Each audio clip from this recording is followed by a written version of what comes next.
1806, el cartógrafo británico Arthur Penmore viajaba por Transilvania recopilando documentos antiguos para un atlas imperial.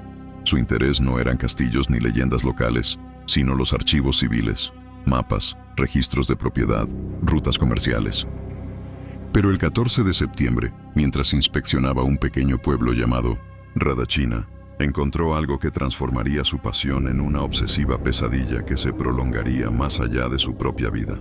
El pueblo era pequeño y silencioso, con casas de madera y un cementerio que parecía ocupar más terreno que las viviendas. Lo que llamó la atención de Arthur fue una estructura en el extremo norte, un edificio de piedra negra, completamente distinto a todo lo que lo rodeaba. No tenía ventanas, solo una puerta enorme con un símbolo tallado. Un círculo dividido por una línea vertical. Al preguntar por el edificio, los habitantes desviaban la mirada, hasta que una anciana, después de observarlo largo rato, murmuró: «Es la biblioteca».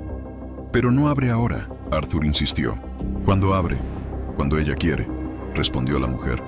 «O simplemente te deja entrar». Arthur creyó que era superstición campesina, pero la misma frase se repitió en cada rincón del pueblo.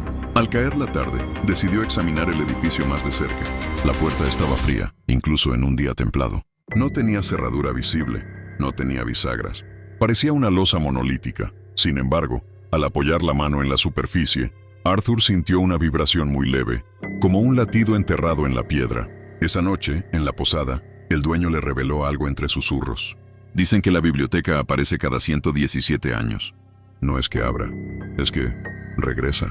El edificio no es nuevo ni viejo, simplemente se manifiesta. Mi bisabuelo la vio, y el bisabuelo de mi bisabuelo también». Arthur anotó cada palabra, convencido de que se trataba de una tradición oral exagerada. Pero a medianoche, un estruendo sacudió el pueblo.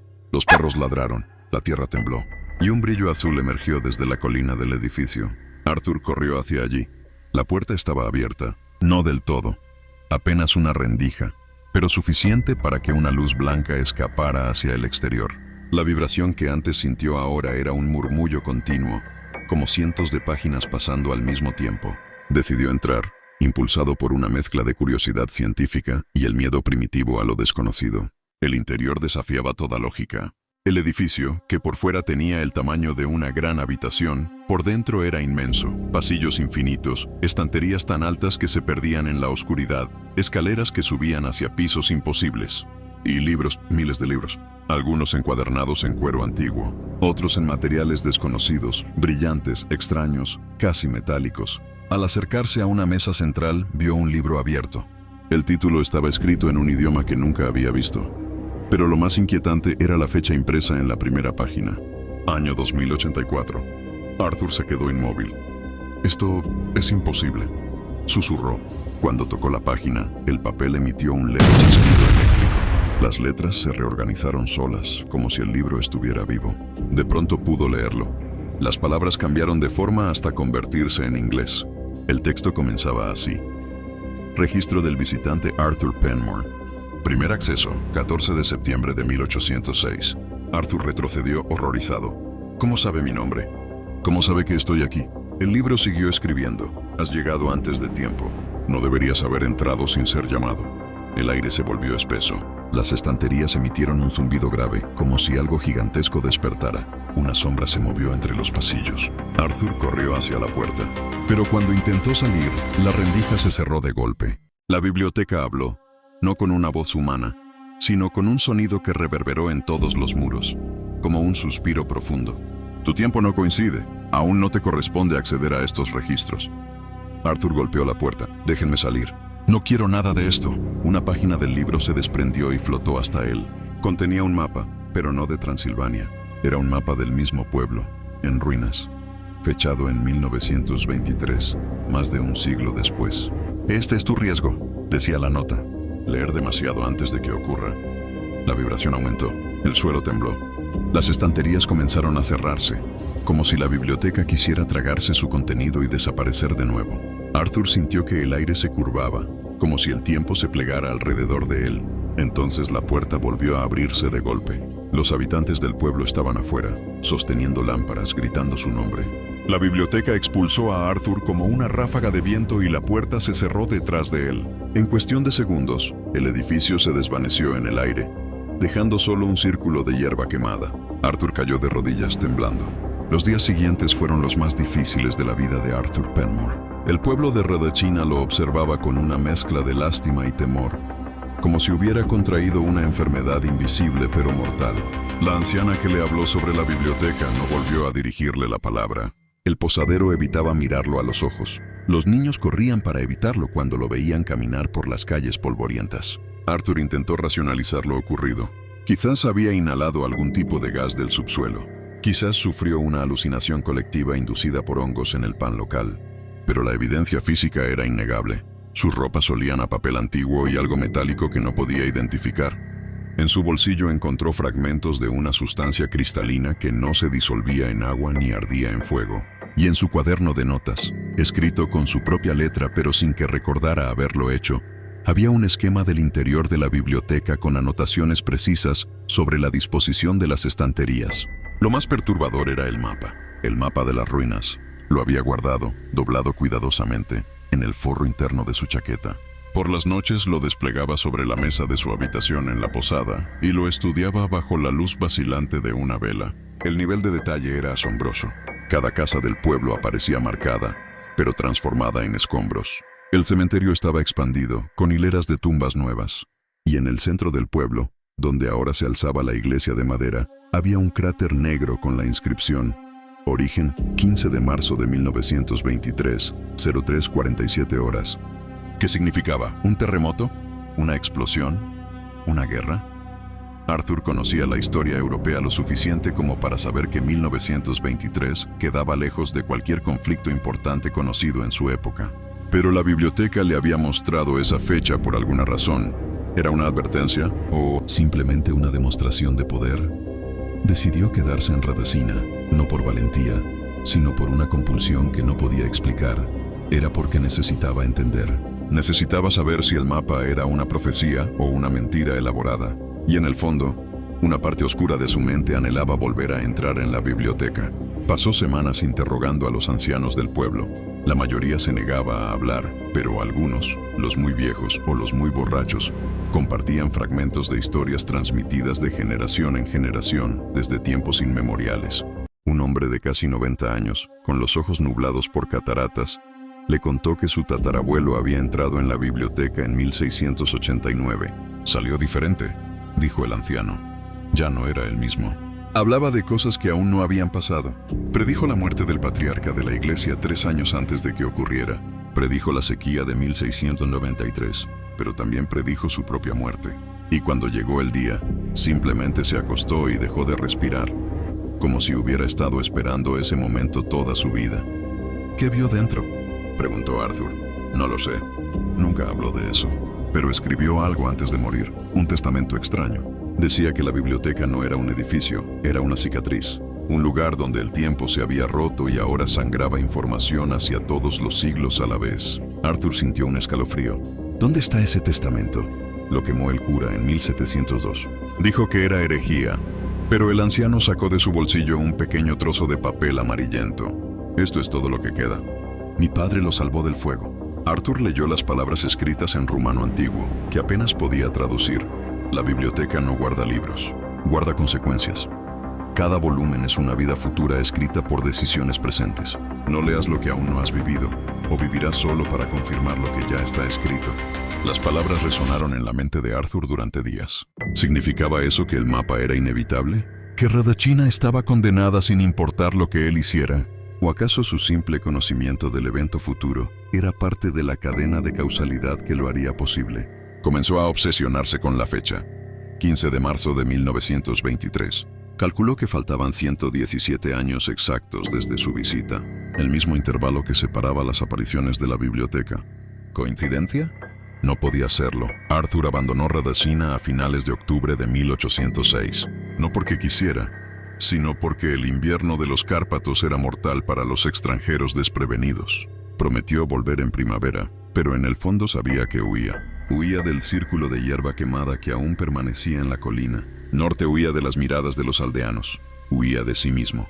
De regreso en Londres, intentó retomar su vida. Presentó sus mapas al Instituto Geográfico Real y fueron bien recibidos, aunque con cierta frialdad. Su ausencia prolongada y sus historias vagas sobre dificultades en el terreno habían generado rumores. Algunos colegas murmuraban que se había vuelto poco confiable, otros simplemente lo evitaban. Arthur intentó olvidar. Se sumergió en nuevos proyectos. Cartografió costas de Escocia, documentó rutas fluviales en Gales, pero cada noche, al cerrar los ojos, veía las estanterías infinitas de la biblioteca. Escuchaba el murmullo de páginas girando solas y sentía el peso del mapa doblado en su escritorio, escondido dentro de una Biblia hueca que nunca abría. En 1809, se casó con Margaret Hollis, hija de un comerciante de telas. Era una mujer inteligente y paciente, que notó desde el principio que Arthur cargaba algo oscuro. Nunca le preguntó directamente, pero en las noches cuando él despertaba sudando, ella le sostenía la mano en silencio hasta que volvía a dormirse. Tuvieron 2 hijos, Thomas, nacido en 1810, y Eleanor, en 1812. Arthur intentó ser un buen padre. Les enseñó a leer mapas, les contó historias de sus viajes, pero evitó mencionar Transilvania.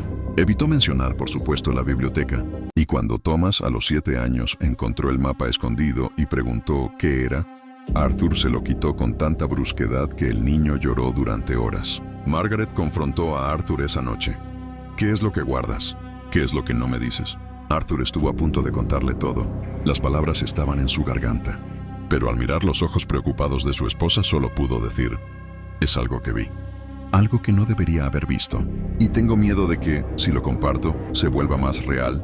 Margaret no insistió. Pero desde esa noche algo cambió entre ellos. Apareció una barrera invisible pero infranqueable. Los años pasaron. Arthur cumplió 40, luego 50. Su cabello se volvió gris.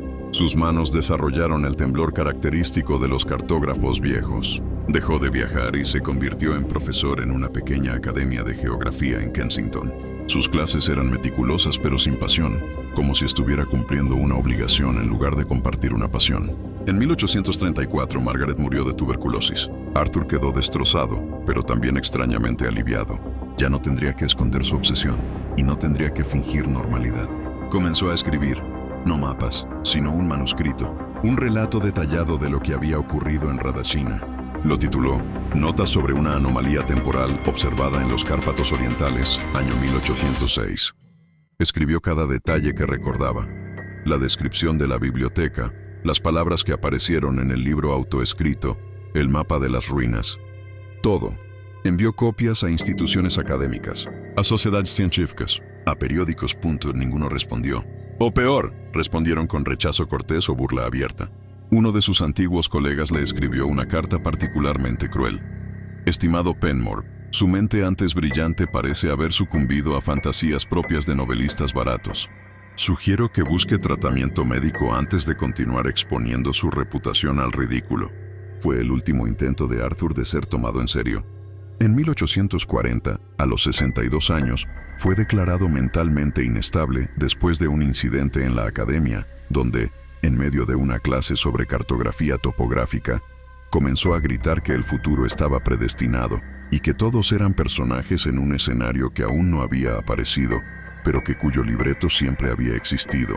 Lo internaron en el asilo Bethlehem de Londres. Allí pasó los últimos 8 años de su vida, en una habitación pequeña con una ventana que daba a un patio interior. Los médicos lo trataron con lo que llamaban terapia de aquietamiento, opio, baños fríos, largos periodos de aislamiento. Arthur dejó de protestar, dejó de explicar. Simplemente esperó. En su celda, con un trozo de carbón, dibujó en las paredes el símbolo de la puerta de la biblioteca. Un círculo dividido por una línea vertical.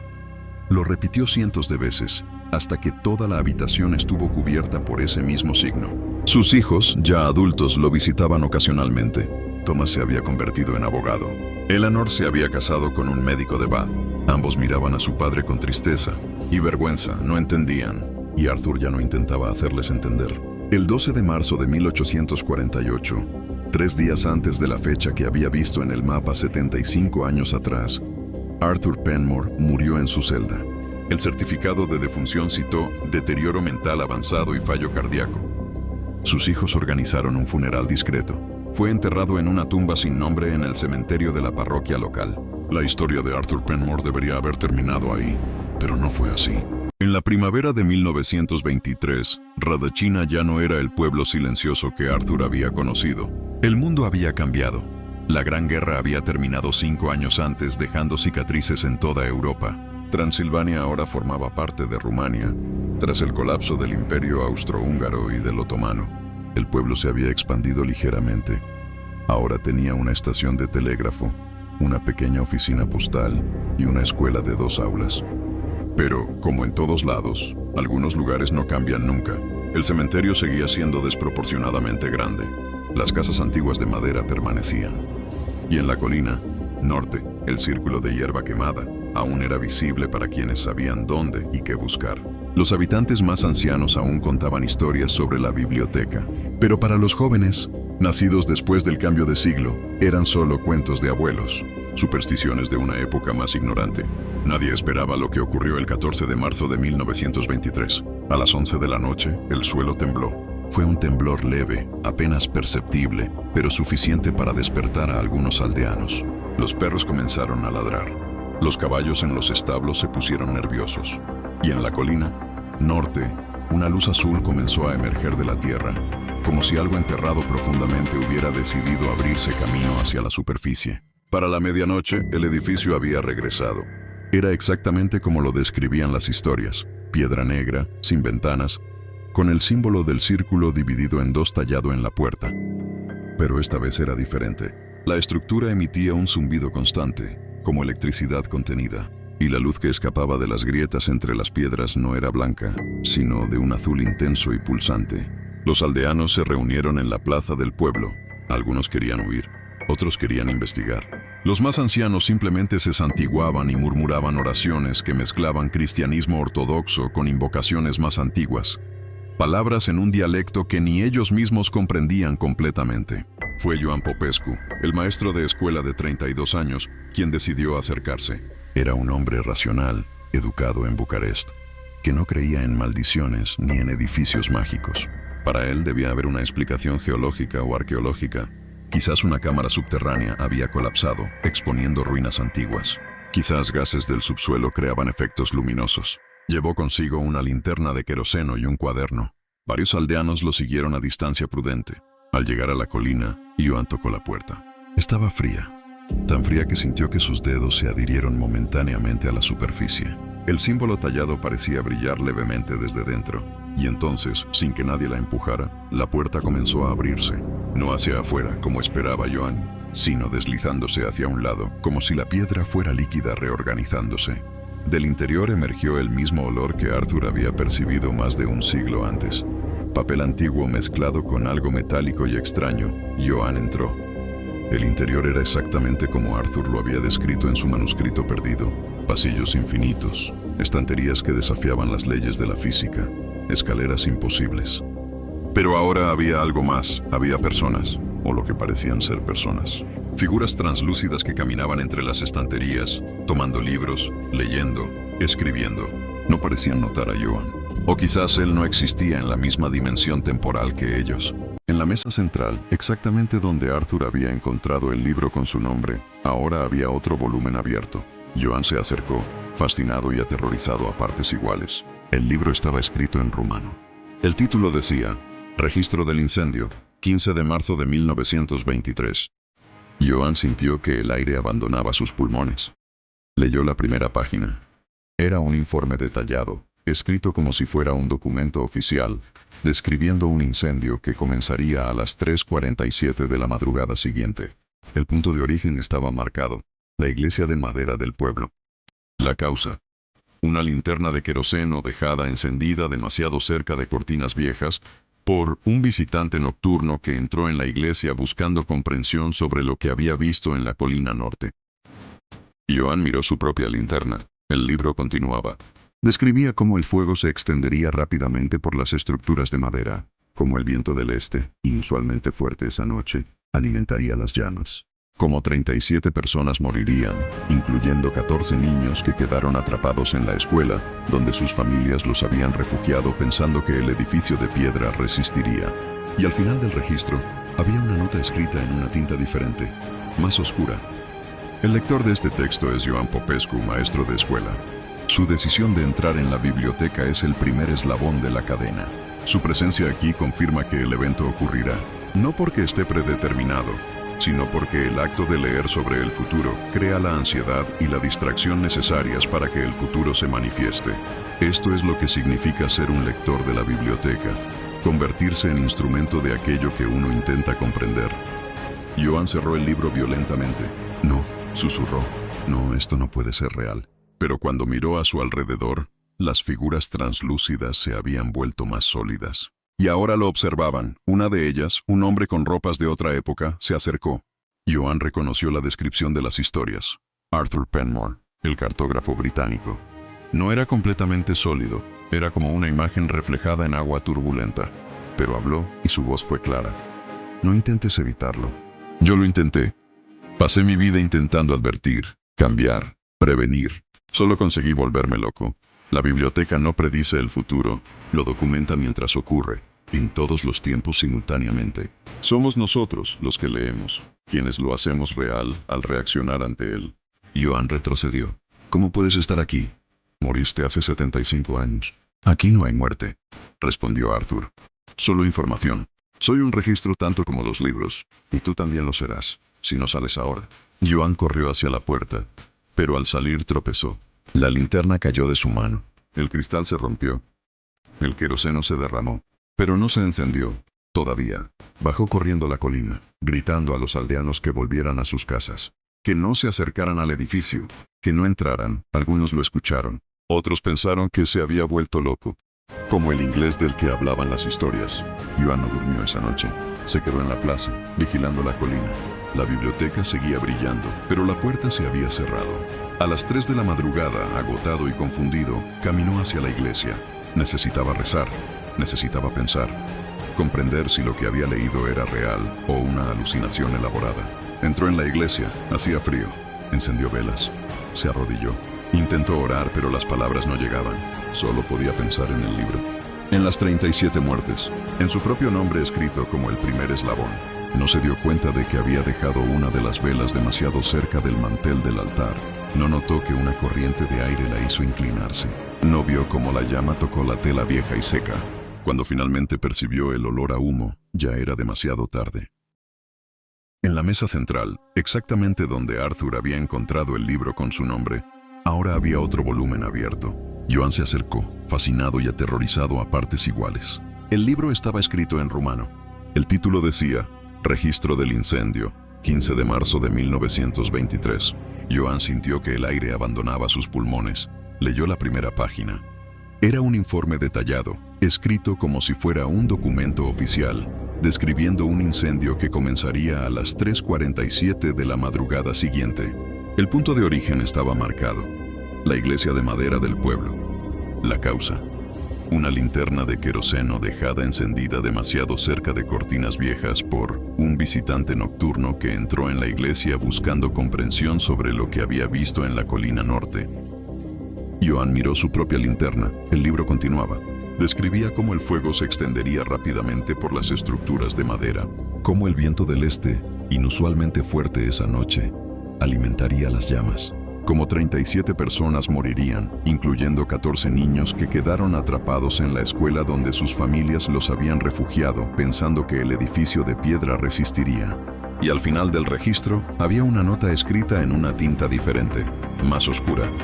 El lector de este texto es Ioan Popescu, maestro de escuela. Su decisión de entrar en la biblioteca es el primer eslabón de la cadena.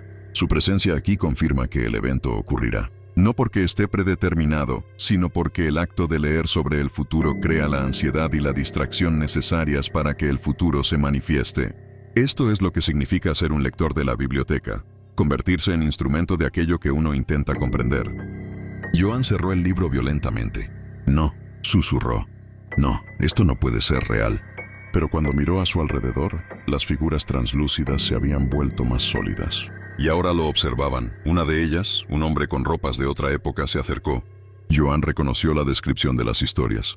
Arthur Penmore, el cartógrafo británico. No era completamente sólido. Era como una imagen reflejada en agua turbulenta. Pero habló, y su voz fue clara. No intentes evitarlo. Yo lo intenté. Pasé mi vida intentando advertir, cambiar, prevenir. Solo conseguí volverme loco. La biblioteca no predice el futuro. Lo documenta mientras ocurre, en todos los tiempos simultáneamente. Somos nosotros, los que leemos, quienes lo hacemos real al reaccionar ante él. Joan retrocedió. ¿Cómo puedes estar aquí? Moriste hace 75 años. Aquí no hay muerte, respondió Arthur. Solo información. Soy un registro tanto como los libros. Y tú también lo serás, si no sales ahora. Joan corrió hacia la puerta, pero al salir, tropezó. La linterna cayó de su mano. El cristal se rompió. El queroseno se derramó, pero no se encendió. Todavía, bajó corriendo la colina, gritando a los aldeanos que volvieran a sus casas, que no se acercaran al edificio, que no entraran. Algunos lo escucharon. Otros pensaron que se había vuelto loco, como el inglés del que hablaban las historias. Joan no durmió esa noche. Se quedó en la plaza vigilando la colina. La biblioteca seguía brillando, pero la puerta se había cerrado. A las 3 de la madrugada, agotado y confundido, caminó hacia la iglesia. Necesitaba rezar, necesitaba pensar, comprender si lo que había leído era real o una alucinación elaborada. Entró en la iglesia. Hacía frío. Encendió velas. Se arrodilló. Intentó orar, pero las palabras no llegaban. Solo podía pensar en el libro, en las 37 muertes, en su propio nombre escrito como el primer eslabón. No se dio cuenta de que había dejado una de las velas demasiado cerca del mantel del altar. No notó que una corriente de aire la hizo inclinarse. No vio cómo la llama tocó la tela vieja y seca. Cuando finalmente percibió el olor a humo, ya era demasiado tarde. El incendio de Radachina se convirtió en un pequeño párrafo en los registros regionales de 1923. 37 muertos. Causa oficial. Accidente con velas en la iglesia. El maestro de escuela Ioan Popescu fue uno de los fallecidos, encontrado en el edificio colapsado con quemaduras severas. Algunos testigos afirmaron que murió intentando salvar a otros. Otros dijeron que murió paralizado por la culpa, incapaz de moverse mientras el fuego se extendía. Los sobrevivientes reconstruyeron el pueblo lentamente. Para 1930 Radachina había vuelto a tener casas, tiendas, una nueva iglesia. Pero algo había cambiado. Los habitantes ya no hablaban de la biblioteca. Era como si el trauma colectivo hubiera borrado la memoria, o quizás la hubiera enterrado tan profundamente que solo emergía en pesadillas. El edificio de piedra negra desapareció la mañana del 16 de marzo, dejando el mismo círculo de hierba quemada. Y durante los siguientes 117 años, el pueblo vivió con el peso de saber, sin decirlo en voz alta, que algún día la biblioteca volvería. Pero la historia no se limitó a Radachina. En 1952, un investigador folclórico rumano llamado Andrei Nicolescu encontró referencias a la biblioteca que aparece en archivos municipales de otras regiones de Transilvania. No era un fenómeno único. Había menciones en Sibiu en 1588, en Brasov en 1471, en Cluj en 1354. Siempre el mismo patrón. Un edificio de piedra negra, sin ventanas, que aparecía cada 117 años.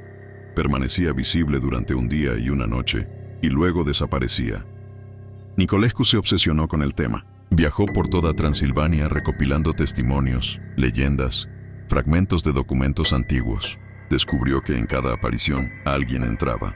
Y en cada caso, en los años siguientes, ocurría alguna catástrofe local que coincidía sospechosamente con descripciones que los visitantes habían intentado compartir antes de ser silenciados, ignorados o declarados locos. En 1954, Nicolescu publicó un artículo académico titulado Fenómenos recurrentes y causalidad temporal en el folclore de Transilvania. Fue rechazado por todas las revistas serias. Solo una pequeña publicación de ocultismo marginal lo imprimió, donde fue leído principalmente por entusiastas de lo paranormal y completamente ignorado por la comunidad académica. Nicolescu murió en 1961 en circunstancias extrañas. Su cuerpo fue encontrado en su oficina de la Universidad de Cluj, rodeado de mapas y notas. La causa oficial de muerte fue ataque cardíaco, pero su asistente, quien encontró el cuerpo, reportó algo inquietante.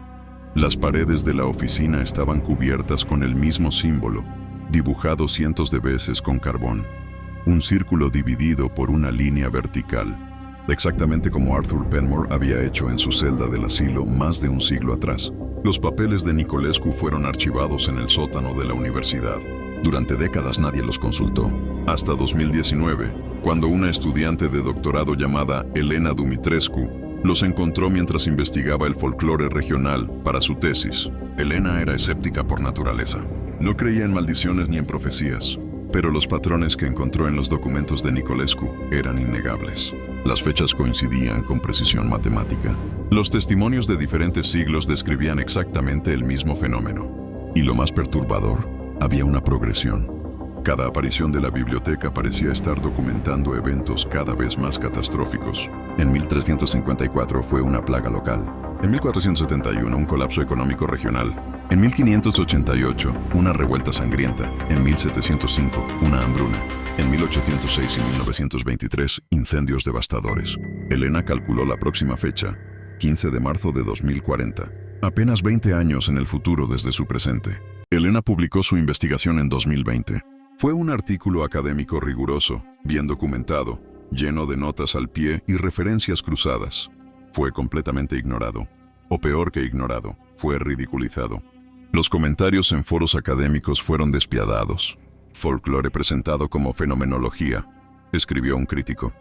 La autora confunde coincidencia con causalidad, dijo otro.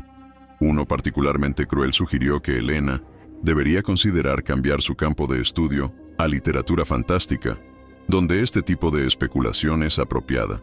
Elena esperaba esto.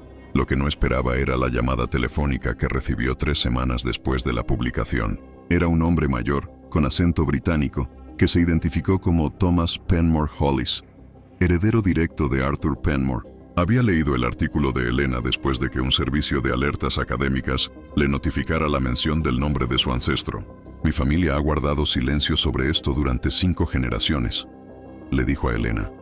Pero creo que usted merece saber lo que realmente le pasó a mi antepasado. Se reunieron en Londres 2 meses después. Thomas era un hombre de 74 años, arquitecto retirado, con las manos temblorosas propia de la edad avanzada, pero con ojos claros y astutos. Llevó a Elena a su estudio privado. Abrió una caja fuerte antigua.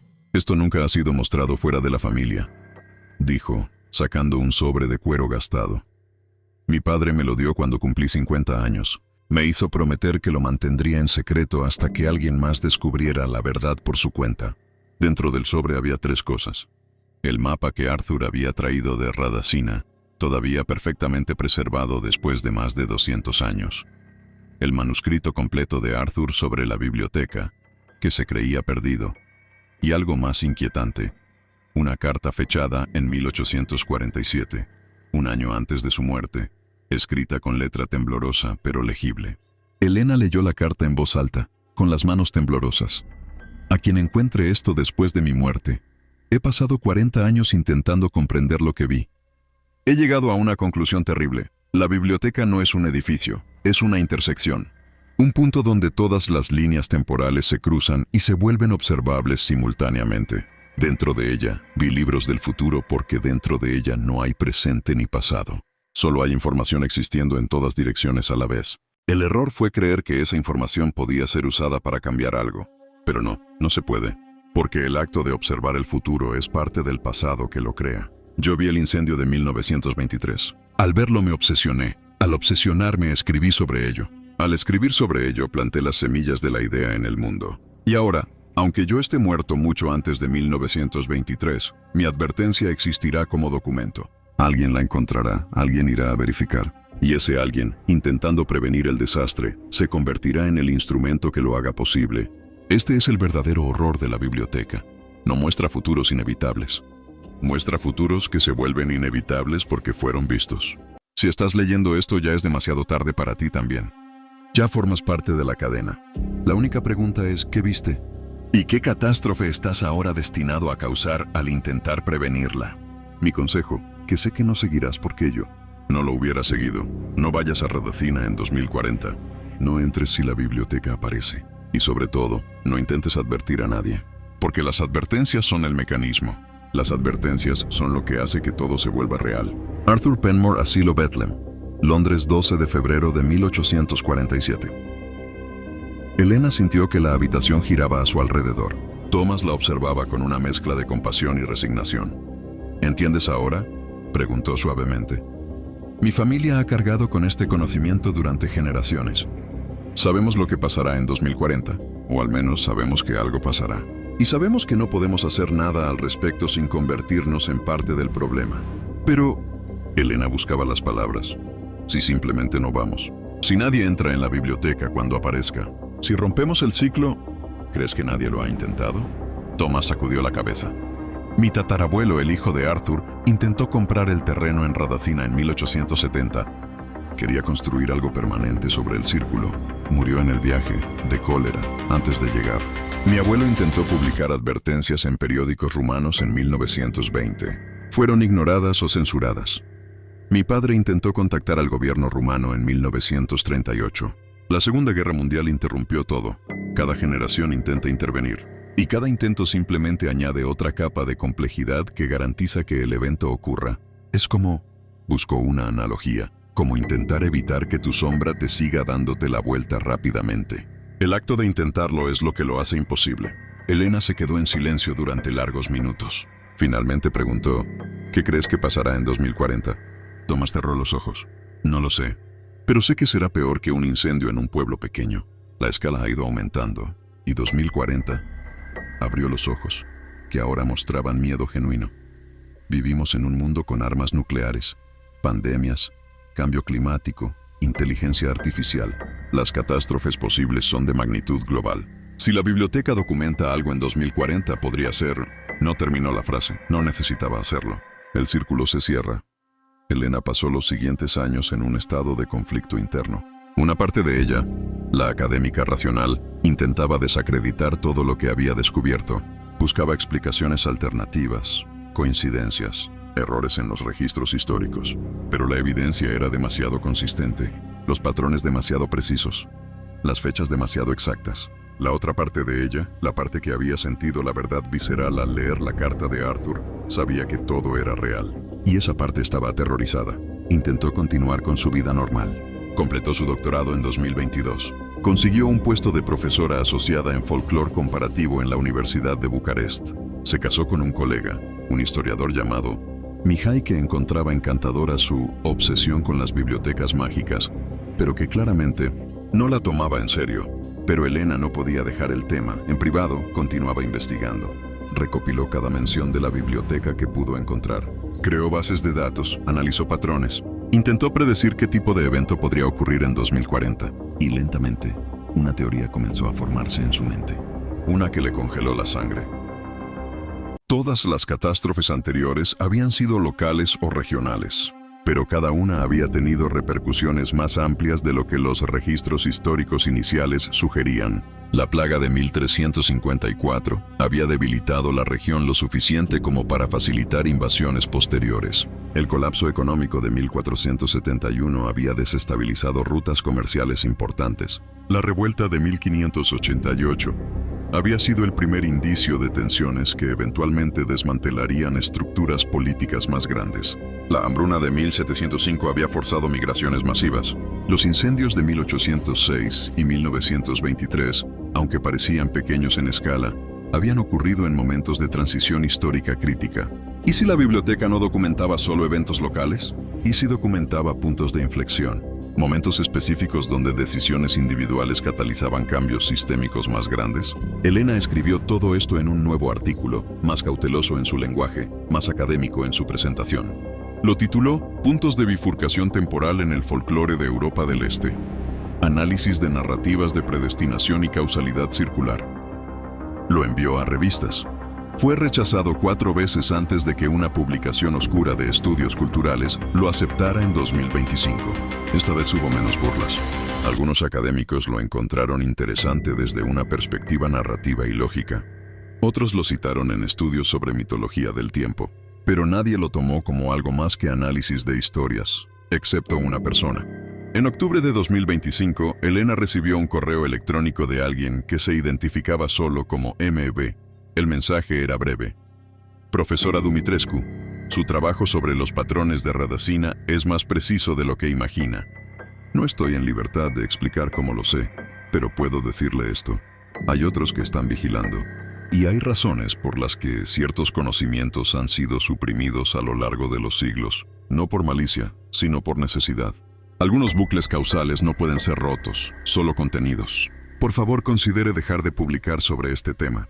no como amenaza, sino como advertencia sincera de alguien que comprende las consecuencias. Elena respondió inmediatamente, pidiendo más información. Nunca hubo respuesta. El correo parecía haber sido enviado desde una dirección que dejó de existir minutos después del envío. Pero el mensaje la perturbó profundamente. ¿Otros que están vigilando? ¿Conocimientos suprimidos? ¿Qué significaba esto? ¿Había algún tipo de organización que conocía la verdad sobre la biblioteca? Y si era así, ¿qué habían estado haciendo durante todos estos siglos? Elena comenzó a investigar en direcciones nuevas. Buscó en archivos históricos menciones de grupos secretos, sociedades de vigilancia, cualquier cosa que pudiera estar relacionada.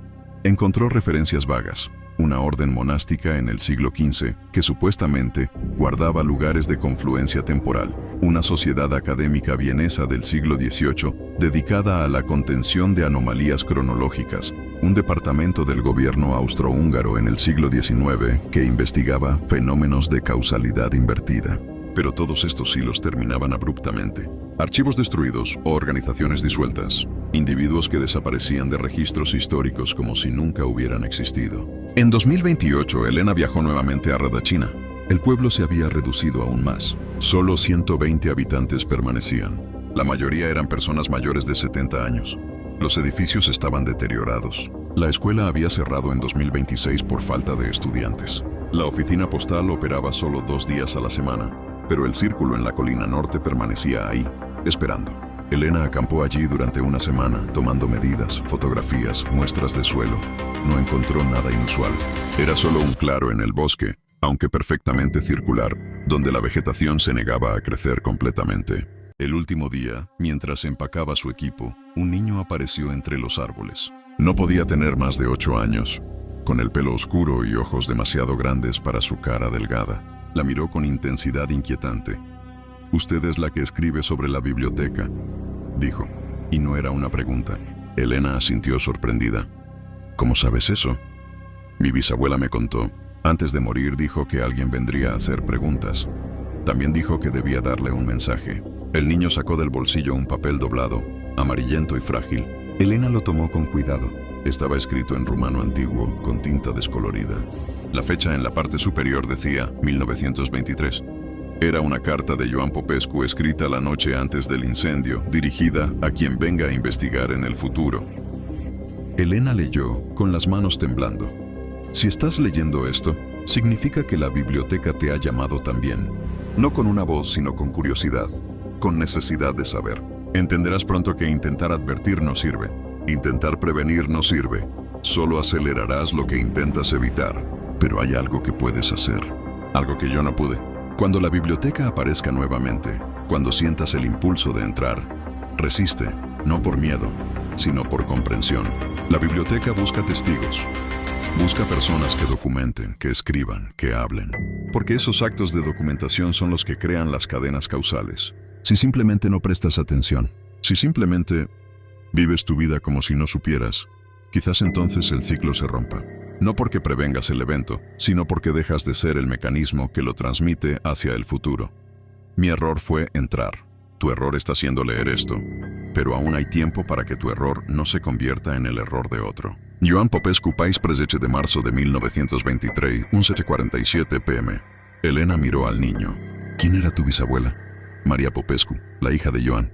Tenía 3 años cuando él murió en el fuego. Esta carta fue encontrada en el bolsillo de su abrigo después. Ella la guardó toda su vida. Dijo que alguien vendría a buscarla. El niño se dio la vuelta para irse, pero se detuvo. Ella también dijo otra cosa, que en 2040 yo veré la biblioteca. Y que no debo entrar, no importa qué. Después de eso, desapareció entre los árboles. Elena se quedó sola en el círculo, sosteniendo la carta de un hombre muerto hacía más de 100 años, sintiendo el peso de una verdad imposible. Cada advertencia era una transmisión.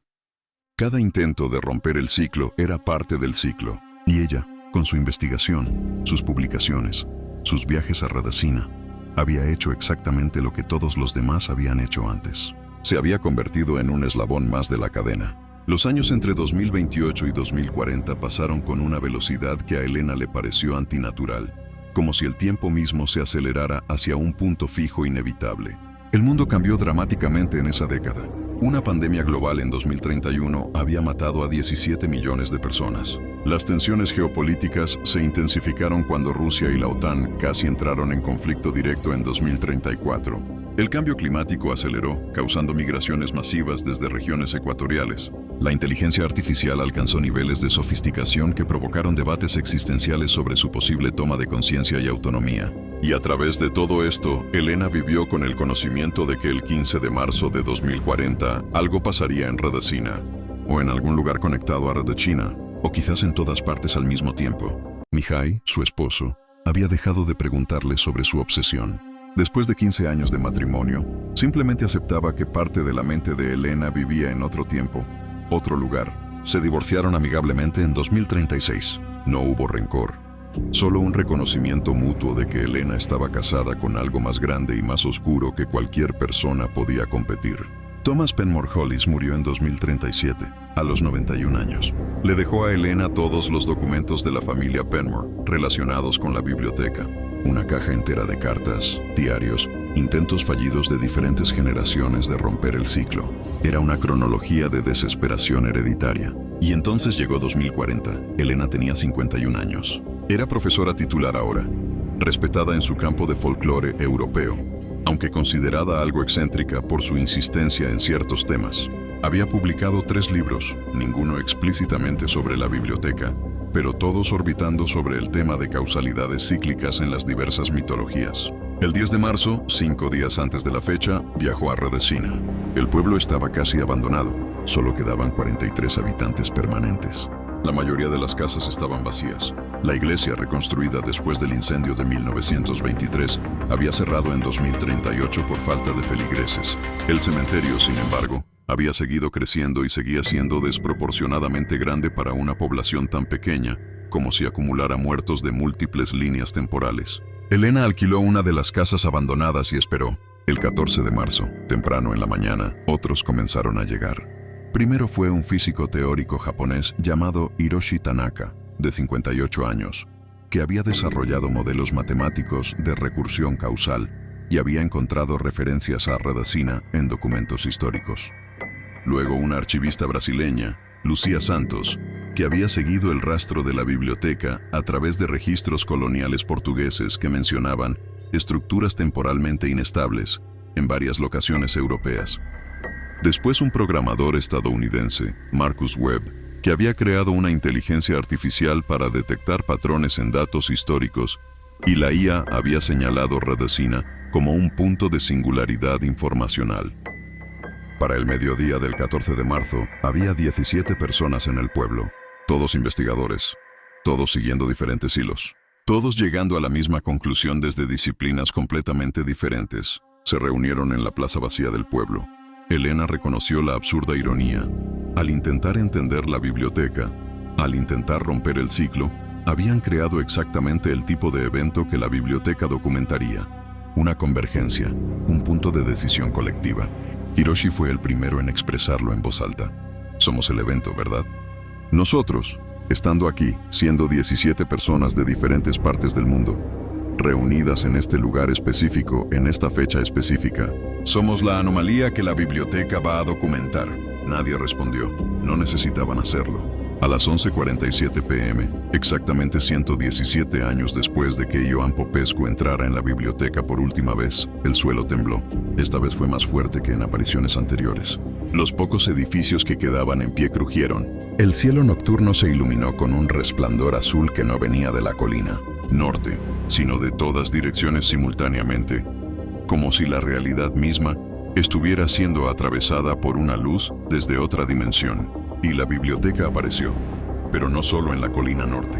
Apareció en 17 lugares diferentes alrededor del mundo simultáneamente, uno para cada investigador u observador presente en Radacina. Elena lo supo porque Marcus recibió alertas en su teléfono de su IA. Tokio, São Paulo, Londres, Moscú, Beijing, Nueva Delhi, El Cairo, Sydney. En cada una de estas ciudades, testigos reportaban un edificio de piedra negra sin ventanas que había aparecido de la nada. Y en Radachina, el edificio original se elevaba en la colina, más grande que nunca, pulsando con esa luz azul imposible. La puerta se abrió. Los 17 investigadores se miraron entre sí. Todos habían leído las advertencias. Todos conocían el peligro. Todos sabían que entrar era convertirse en instrumento del evento que intentaban estudiar. Lucia habló primero. ¿Y si ese es precisamente el punto? ¿Y si la única manera de terminar con esto es completar el ciclo conscientemente? No como víctimas ignorantes, sino como participantes informados. Oh, respondió Marcus. Simplemente nos vamos. Ahora todos. Dejamos que la biblioteca permanezca abierta pero vacía. Rompemos el patrón al negarnos a ser lectores. Elena sacudió la cabeza. Ya hemos entrado. El momento en que llegamos aquí, el momento en que investigamos, el momento en que sabemos, ya estamos dentro. La biblioteca no necesita que crucemos el umbral físico. Necesita que crucemos el umbral epistemológico. Y ya lo hicimos. Como para confirmar sus palabras, algo sucedió. Todos los teléfonos, todas las computadoras portátiles, todos los dispositivos electrónicos que los investigadores llevaban, se encendieron simultáneamente. Y en cada pantalla apareció el mismo texto, en el idioma nativo de cada persona. Registro de convergencia.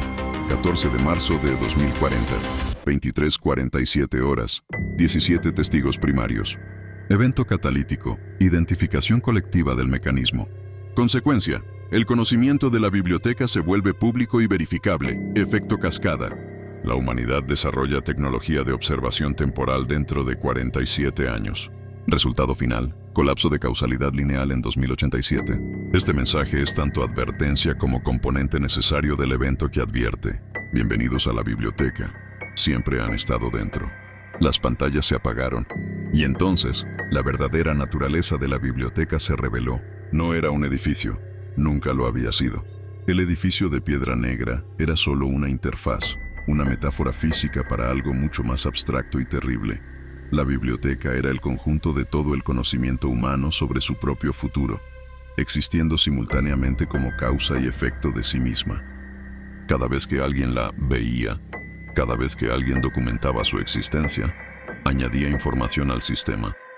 Y el sistema usaba esa información para manifestarse más completamente en cada iteración. Arthur Penmore la había visto como una habitación grande.